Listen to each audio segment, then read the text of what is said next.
I know a bedroom so Cassia, me watching me more Quabameda says, oh, come home now, bedroom Jubendino, a menu in a frosty and some no doors of party over here no be and say, Mampegina John Dramani Mahama say, Galamse fight here, Cosone, come say, NDC for na band when ni esiwo ho sansom ena adwumako wo man ma wo mo ehwe nuane ni nru ho nsam so Food and Drugs Authority no wo se malaria dofo fura ba wo mo agi atomo BEKWAI circuit court no so akwa setena hyese nipa miensa won kono nkotwera ban kukumsan se wo mo enim ababa wo mfisi aduonu nson ni wo no ho ebiwe ni nsam wahodo bi namde so mo se bedwam so kase kai DSTV channel 280 Go TV channel 178 wo hia me afreme anoche wa ba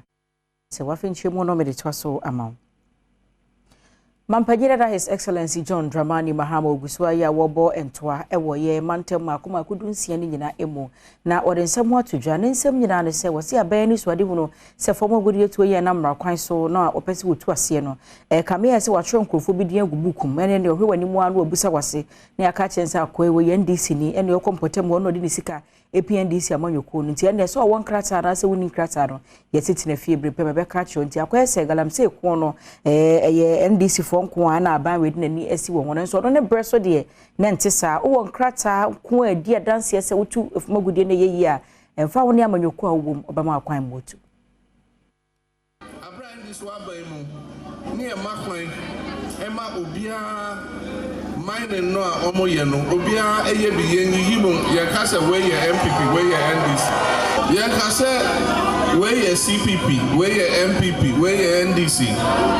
samre no obia owotumi anase owo kwan se e wo se oye ye ja omo ye enso we mu de ba ye ya jeje nkrofo concessions e free omosem ene e dia ma ye CZ excavators nso aka ho ene dia ma MPP fo nkwa se omo de galamse no omo nye idu odai nsem a wodi tu dwanso no wo kire mu yenti a waka asa sesei manfo bi afa wono pese wode nchiremu foforo emasa ensem no 2024 apato ye ni agro enti na me say do or die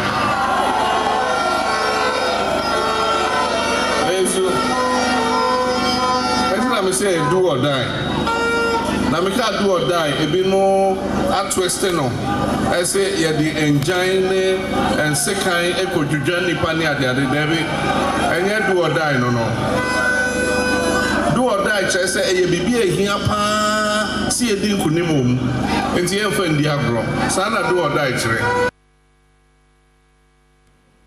Ajimako wo maimu awonom na ehwe enru hane nuane ho nsem so Food and Drugs Authority no wo ma yen sentrefo nchiemu na opanyina wono woda no Dilis Mimi Dako na wokasa ese malaria drofofo kraba na sa malaria drofofo ene R21 sa na wo frɛ no na Serum Institute ye no India memu na wo mo eyeye na Food and Drugs Authority na ye hwehwemu dia fa mfidie mu ahunu se ebetumi atu malaria mo awase ha mu nchemu aduosom ye 73% na no ka ho bi na bosumi etwa mu no omo esi nkonwa na wajitu ma se abaye adura ye de ebeko malaria.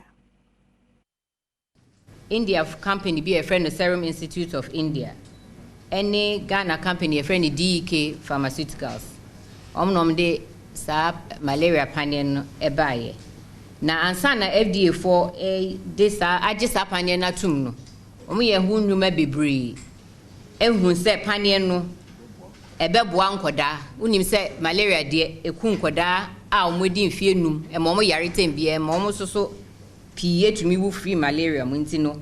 omo hwemu yie pa ansa na moje panie natum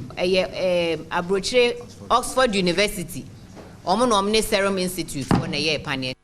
Board chairman awoda Food and Drugs Authority ano Dr. Samuel Hene edi to just say malaria Bible pani ya waji atumi asem de ema apomuden aso ya ewo manyin e be kind of profum say it's one of the most important developments in the health industry. Yenyina ni se malaria yare bia ekum nkwala pa. Inti se yenya vaccine ebeboa ama nkwala entumi nya malaria. Se se na first no ekum momu a. Ene e mi fi se adepa asempa ene ade abrem. eye BEKWAI Magistrate Court no akwasetena na panyin Joseph Ekoko na wotena adwam no wahye se nipa miensa wonhwe na wonkotwere aban kokumu na wonima brantie vida enim wonfihia aduonu enso ni wo ho ebi na dwenase ye no ben abodom ewo BEKWAI mensi ni mu asante bantebo na sare hosemi esi na sa nipa miensa eye akosua Mary Agema wonfihia aduonu enum no ankasa na kwa adukase no ye kan se main suspects odi abono sanso na Grace Champon wonfihia aduosia mienu na Ernest Ejin so wonfihia aduosia miensa. Chief Inspector Yaoyabua prosecutor no wodi to just say for you obosomeda na totonkono afimpinu ene aduonu miensemu enwumre no numbremu honomo na akosua Mary Agema na wanya mfie aduonunum ekọ vida enin bi ekọbọ no sobo se woni ne boyfriend twempena oto aso se Agema eto aso de sekan ewowo ewrana ni nifa na num ene no foso prosecutor no ekiremu se amunum honomo a wonum ekobo police fo amane a sabre na emoja etu ewura no enumu ene wo hye se wonfa no nkwa yaresabia nanso bra wonum ede ne kodu BEKWAI aban ayaresabia no na wahwere ne nkwa police ni ekato aso se police fo to aso ekodwene ase ye akosua Mary Agema fie na honum no wonum ekoto fleshia sapon wanya mfie edusia mienu ene Ernest achiremu ono so anya mfie edusia miensa na bra wonum bisa bebia Agema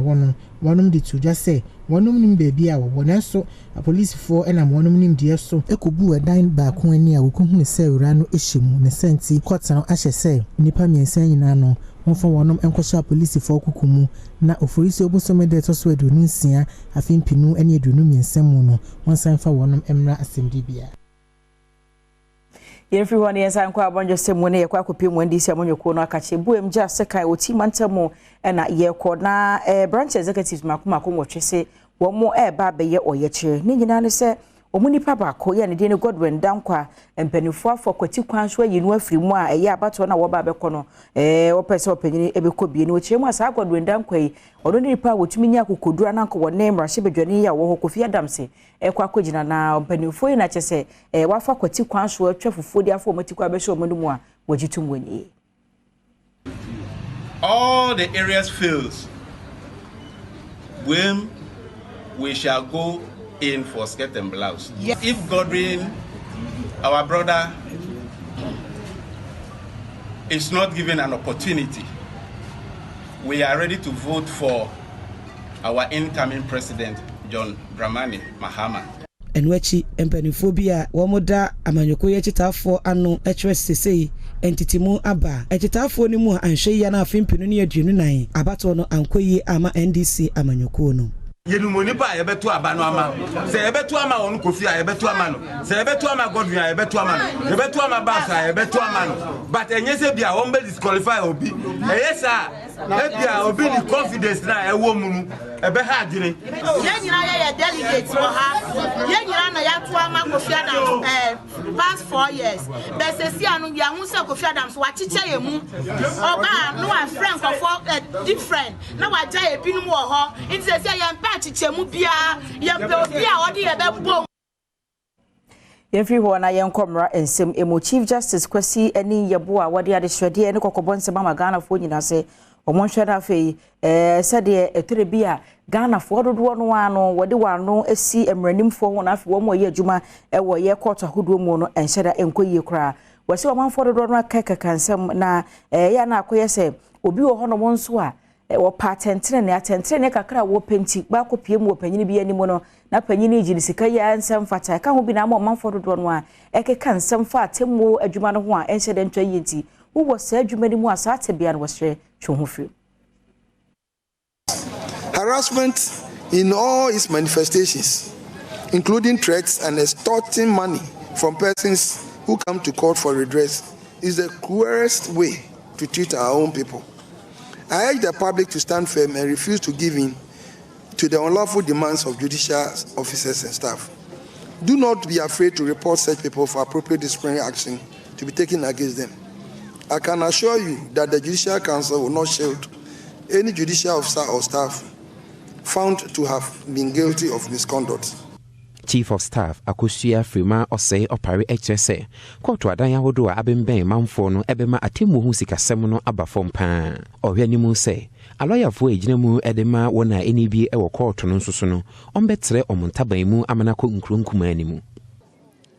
Permit me to highlight the need for the Legal Aid Commission, which has the mandate of rendering free legal services to citizens, to spread its arm to communities such as this. This will make the dream of providing quality and equitable legal services to the poor and vulnerable in society a reality. I also appeal to the judiciary to deal with all cases expeditiously to ensure timely delivery of justice.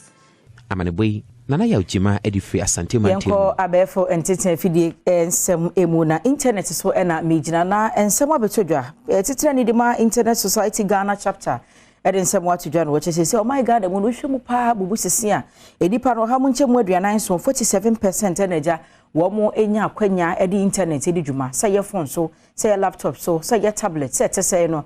sa akwanya no abeda ho ma nipa we kyerese brano no kwa na ekọ ani mu sanse wo de so afrase ho a na ntesante na tese kwane o manfo fa so etiase edi abefo ntenten afidi kase ni di dwuma no kwa na ekọ dani se ye shenkwa na ye bodero se ochina bi no omonte brofo a omoti other language say bi atwi nkwa na ote no ono so betumi use internet because eba so a esia no ye bodero say obi antumi connected to the internet o hwe Ghana say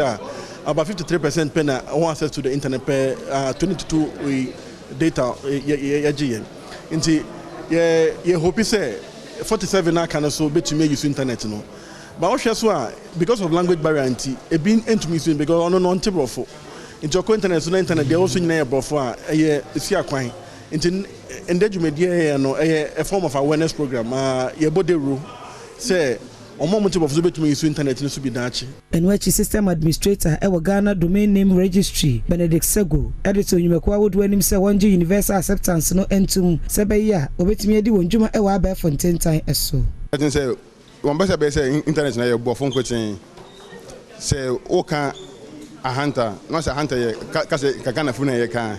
how the obi or send a message na hunter how the echo and the email address na ye hunter kasa da me all na adnu woma how do send na obi o ya rab ni no on so saka na Ghana hisa na e wo mne say ye mu pi ato yi e wo email address and company ya email address some email do my yensen kan but ye nim say yensen kan because of these issues no Oswafa wano no hwe yensu wonsuwa ne emunam ho ensem so metwe fisheries minister MAHAMA ye kumsende ensem watodwa no wachemu a onsa afibia no ya na ye wo bra ye topo ni mu na emakwan ma farifo emfa kodo nkodam so nkonko yinam na sabre no ena se wode eho ensem atodwa na wachemu ase no enche kora no wo mu a ede kodo kanu yibi eni insure fishes no ha omudi kokko yi adwuma no se o hwese July bosom ne da ya edin kan ede kopem July bosom ne da ya etoso aduasa baako ena Africa no wo mo so a wo yi enam na kasie mu industrial trawlers ne so no ene watomu ama wo mo July bosom ne da edin kan kopem July bosom da etoso aduasa baako na chese ada edin kan wo July bosom ne da etwato wo July bosom ne sa bosom mu ani nyina no enya de se kwan da ho se fari ni bia betima kopo so se okuyinam. Close season has been very successful. You look at the length of the fish and at their maturity, and at the number of,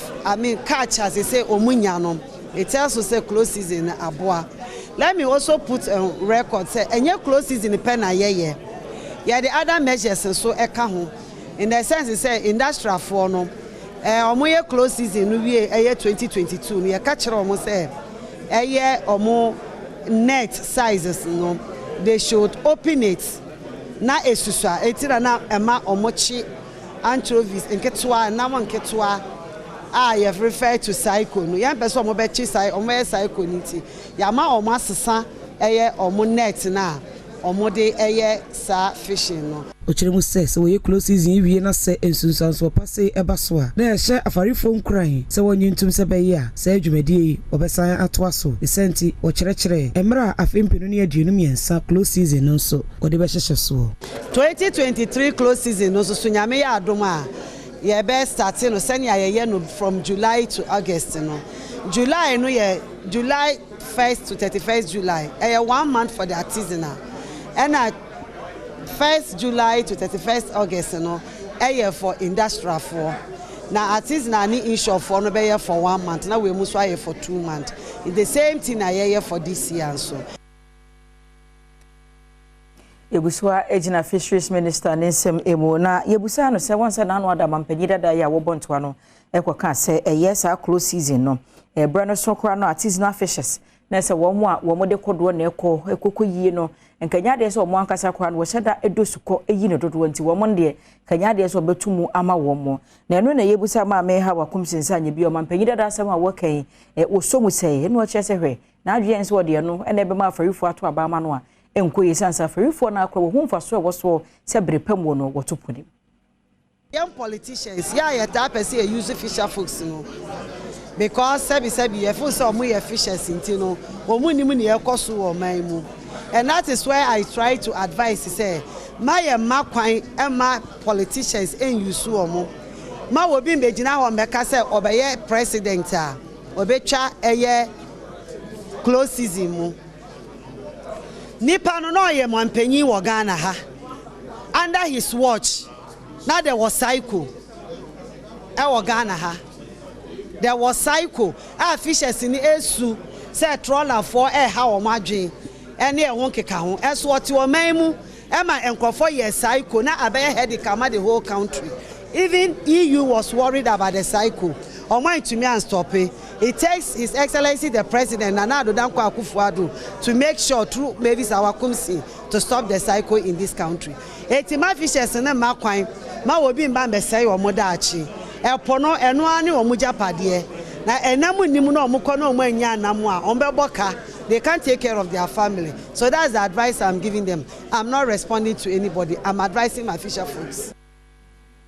Yenko jinemu ewo kwando na soko ye akpinia ohene ya wo honom eyo pepewu ekpe togbi dagadu ya wotoso enkron wode ade hwede mu ode ato Ghana mampanya so yehwe musu ho nsam so nyina nim se wosrada mpotem wo enkoda no ani gisuku ho ene wo kwa ko wi SHS ya na yese gise wo bankran anase wo kokepkosta na okokumase ansa na eye suapon ahodo no wanya biako wosrada kampanimfo hwe na suapon kase ba akompotem wo wonsi bi mo musabe ya enkoda no benya ni je na wato wonsuku so. Like I told you, Akpini has risen.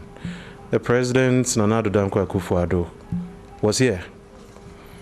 During his visit, we raised a myriad of issues. As you know, like any community, we have our issues. Mando is a hub for education, and yet we cannot boast of a major tertiary institution. Our people are artisanal by their nature. So we've already done that. Maybe there's a reminder called on governments